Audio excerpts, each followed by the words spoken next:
Assalamualaikum warahmatullahi wabarakatuh. Dahulu Belanda dikenal dengan politik adu dombanya yang terus membenturkan masyarakat pribumi dengan masyarakat pribumi lainnya.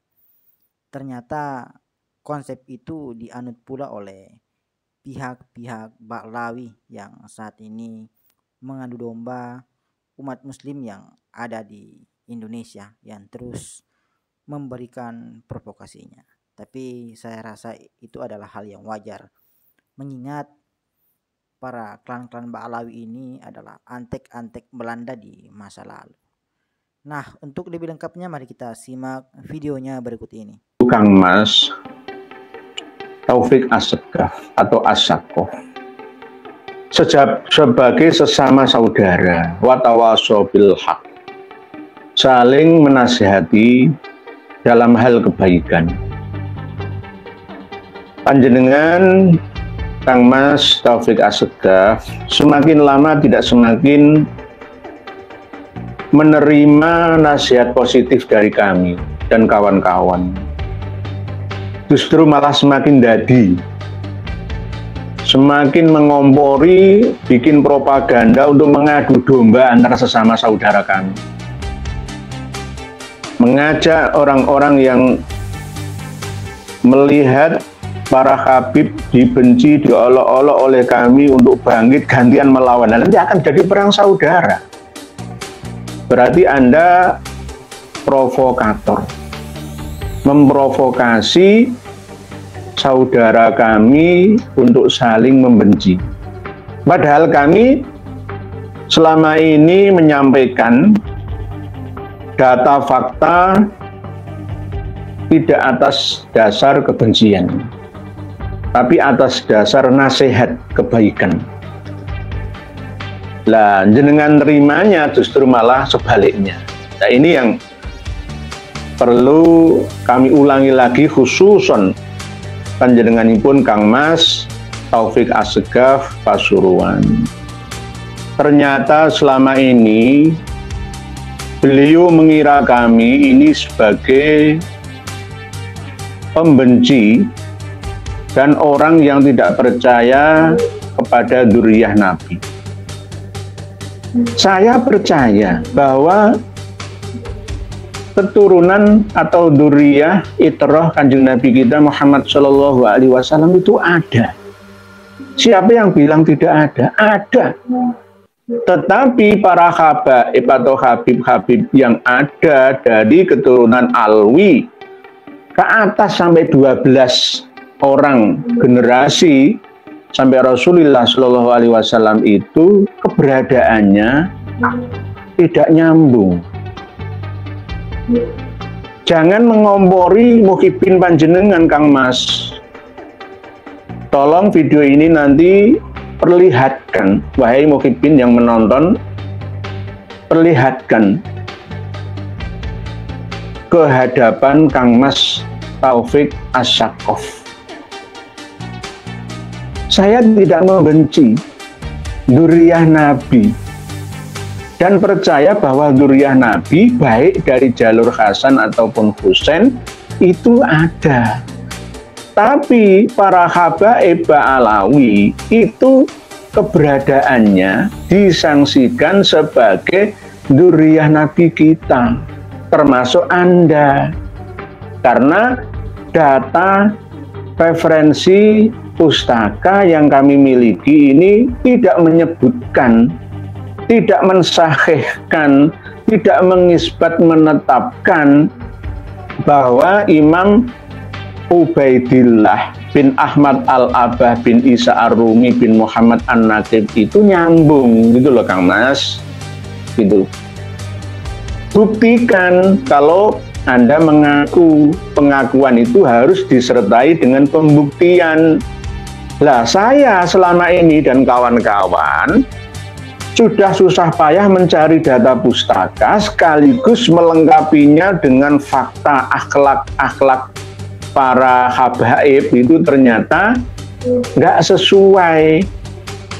Dilengkapi pula dengan hasil tes DNA dari marga-marga Ba'alawi yang ada di seluruh dunia itu hasilnya pun jelas bukan dzurriyyah Nabi kita. Terus panjenengan memaksa para muhibbin Anda dan saya serta kawan-kawan saya percaya, lah itu bagaimana itu loh. Apa panjenengan menganggap kami ini orang-orang bodoh semua? Kami berbicara dengan data, pustaka, fakta, DNA, gitu loh. Anda memprovokasi orang yang belum mengerti untuk buta, gelap mata membela Anda dan keturunan golongan Anda. Ini namanya adu domba ala penjajah Belanda. Apa bedanya? Ya persis kan, gitu. Saya kan sering mengatakan bahwa tugas penjajah Belanda itu diambil alih oleh kaum Ba'alawi, para habib-habib yang ada di Indonesia khususnya. Itu. Jadi Anda itu sebagai kaum penjajah spiritual yang ada di Indonesia, merampok agama, dijadikan sebagai kedok untuk menghipnotis umat dan massa. Itu loh Kang Mas, cara memahaminya itu seperti itu gitu loh. Jangan dilempar balik Kiai Imad, KRT Fakih, Gus Fuad, Raden Syarif Rahmat, Gus Buntet, Abbas Buntet, Abdul Razak, Gus Aziz Jazuli, Gus Hasan, Gus Ahong, dan semua ya orang-orang yang berjuang naik tanjakan yang sulit dan berat ini, akobah ini, jenengan anggap sebagai orang yang bodoh. Jadi jenengan secara langsung menvonis, menfitnah kami ini orang-orang bodoh, menfitnah panjenengan dan golongan panjenengan, mengajak, mengompori, memanas-manasi ya para muhibbin, para santri, bahkan para kiai untuk mengikuti arahan sampean ini. Lah ini berbahaya.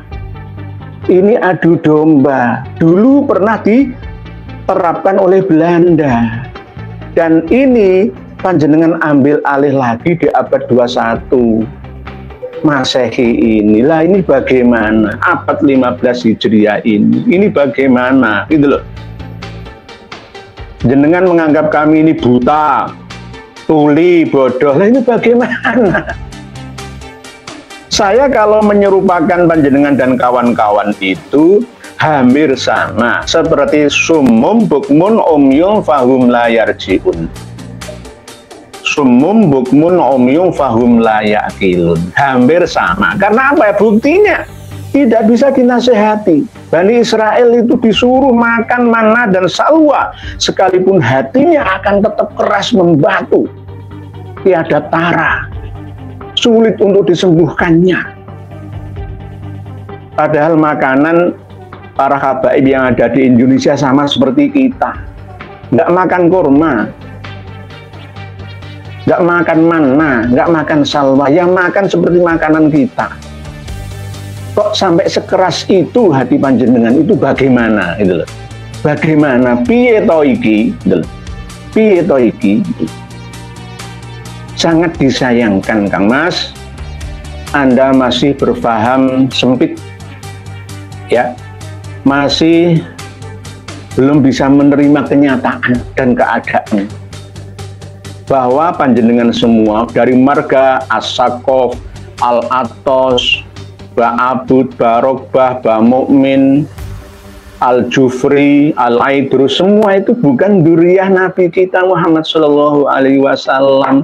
Hanya ngaku-ngaku dan mencantolkan diri, mulai nenek moyang Anda sekalian itu saking cintanya kepada Nabi kita, tujuan prestis ya, privilege dan kehormatan, akhirnya nyantollah ke Abdullah bin Ahmad bin Isa bin Muhammad An-Naqib bin Ali Al-Uraidi bin Ja'far Shadiq bin Muhammad Al-Bakir bin Ali Zainal Abidin bin Husain bin Ali bin Abi Thalib wa bin Fatimah Az-Zahra binti Rasulillah Shallallahu Alaihi Wasallam. Itu Kang Mas, masalahnya itu di situ.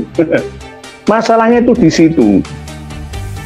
Bersamaan dengan ini pula, saya juga akan membuka data yang kemarin sempat saya pernah berkata bahwa Imam Ibnu Hajar Al-Haytami itu memiliki kitab, ya, kitab nasab yang bernama Mablaghul Arab fi Fadhailil Arab, yang tercantum dalam Tabaqatun Nasabin, bahwa Imam Ibnu Hajar Al-Haytami yang lahir tahun 909 Hijriah, wafat 974 Hijriah itu adalah pakar nasab. Pakar nasab. Sebagaimana disebutkan di sini. Tetapi saya tidak dan belum menemukan kitab nasab karya beliau. Yang disebutkan di sini, alhamdulillah sudah ketemu. Kitab Mablaghul Arab fi Fadhailil Arab. Ini kitabnya. Ini kitabnya.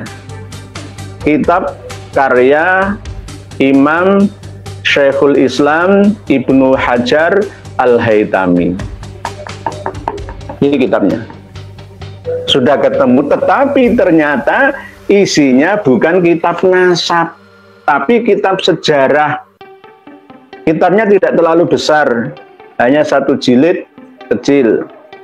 Tapi setelah saya teliti, tidak ada keterangan tentang silsilah nasab dzurriyyah Rasulillah sampai ke bawah. Bahkan tidak pula menyebut silsilah Alwi bin Ubaidillah. Nggak ada sama sekali. Di sini hanya menyebutkan tentang keutamaan, kelebihan, keunggulan bangsa Arab. Bangsa Arab. Tidak ada silsilah sedikit pun tentang Ibnu ini, Ibnu anaknya Musa Al-Kadzim, ini ada berapa, ini anaknya Ali Al-Uraidi ada berapa, ini nggak ada. Nggak ada. Jadi ini jelas ya, karya Imam Ibnu Hajar Al-Haytami yang sebenarnya kalau menurut saya, mohon maaf ya saya yang bodoh ini, beliau tidak pantas masuk dalam kategori bagian daripada nasabah atau pakar nasab. Karena kitab karyanya ya ini, yang kemarin kan sahabat ya, dalam pemakaian khirqah dari gurunya ya, yakni Habib Abu Bakar Al-Idrus, yang baru-baru ini ada berita bahwa anaknya Habib Abu Bakar Al-Idrus itu mempunyai karomah ya, bisa menurunkan hujan susu dari langit. Hujan susu dari langit. Ini sangat-sangat fantastis, bombastis. Apanya? Khurafatnya. Jadi bisa kita saksikan videonya tadi. Semoga video ini bisa bermanfaat dan menambah wawasan kita. Assalamualaikum warahmatullahi wabarakatuh.